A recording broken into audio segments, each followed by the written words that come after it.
Taste the Daily.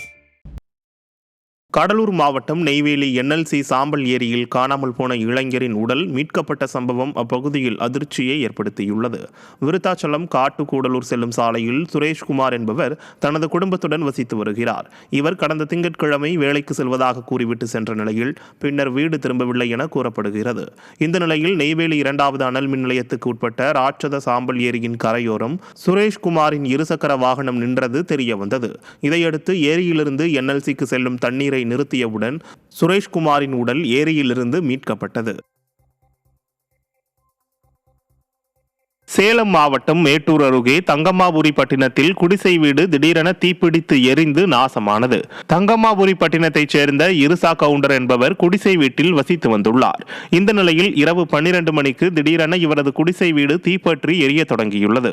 இதையடுத்து சம்பவ இடத்திற்கு வந்த தீயணைப்பு துறையினர் தீயை போராடி அணைத்தனர். இருப்பினும் தீ விபத்தில் குடிசை வீடு முற்றிலும் எரிந்து சேதமடைந்தது. தூத்துக்குடி மாவட்டம் திருச்செந்தூர் கடலில் தை அமாவாசையொட்டி சுப்பிரமணிய சுவாமி கோயிலில் சுவாமி அஸ்திர தேவருக்கு தீர்த்தவாரி நடைபெற்றது. அதிகாலை நடை திறக்கப்பட்டு விஸ்வரூப தீபாராதனையும் அதனைத் தொடர்ந்து உதய மார்த்தாண்ட அபிஷேகமும் நடைபெற்றது.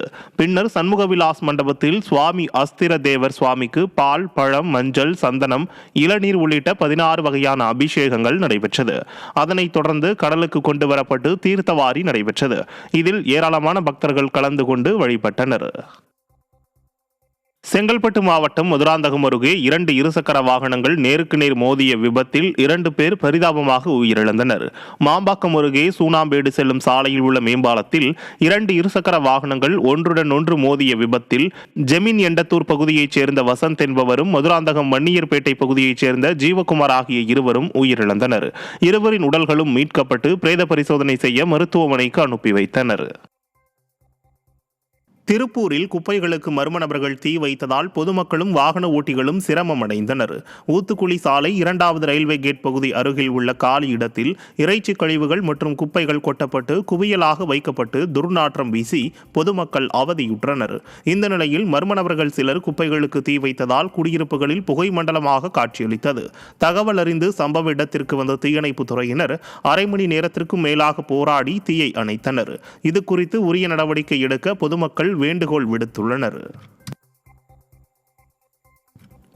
கரூர் மாவட்டம் குளித்தலை அருகேயுள்ள கள்ளை கிராமத்தில் அரசு உயர்நிலைப் பள்ளியில் போதிய வகுப்பறைகள் இல்லாததால் பள்ளி மாணவ மாணவிகள் பொது நாடக மேடை, சமுதாய கூடங்களில் படித்து வரும் அவலம் நீடித்து வருகிறது.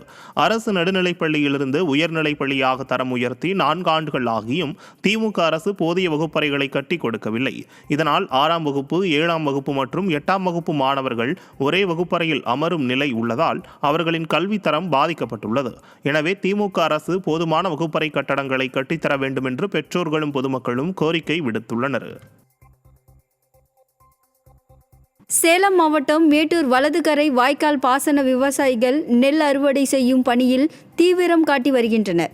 மேட்டூர் வலதுகரை வாய்க்கால் பாசன பகுதியான ஈரோடு மாவட்டம் அம்மாப்பேட்டை அடுத்துள்ள நெருஞ்சிப்பேட்டை, சிங்கம்பேட்டை, பூதப்பாடி, மயிலம்பாடி, சித்தார் உள்ளிட்ட பல்வேறு கிராமங்களில் 5000 ஏக்கர் பரப்பளவில் பல்வேறு வகையான நெல் ரகங்களை சாகுபடி செய்திருந்தனர். இந்த நெற்பயிர்கள் விளைந்து அறுவடைக்கு தயாரான நிலையில் விவசாயிகள் அறுவடை செய்து வருகின்றனர். தூத்துக்குடி மாவட்டம் ஏரல் அருகே பள்ளி மாணவ மாணவிகள் சென்ற தனியார் வேன் மீது டிப்பர் லாரி மோதியதில் 7 மாணவ மாணவிகள் காயமடைந்தனர். புறையூரில் உள்ள ஊராட்சி ஒன்றிய நடுநிலைப் பள்ளியில் படிக்கும் குரங்கணி பகுதியை சேர்ந்த 10க்கு மேற்பட்ட மாணவ மாணவிகளை ஏற்றி கொண்டு வந்த வேன் மீது ஜல்லி கற்களை ஏற்றி வந்த டிப்பர் லாரி நேருக்கு நேராக மோதியது. இதில் 7 மாணவ மாணவிகளும் வேன் ஓட்டுநரும் காயமடைந்து ஏரல் ஆரம்ப சுகாதார நிலையத்தில் சிகிச்சை பெற்றனர்.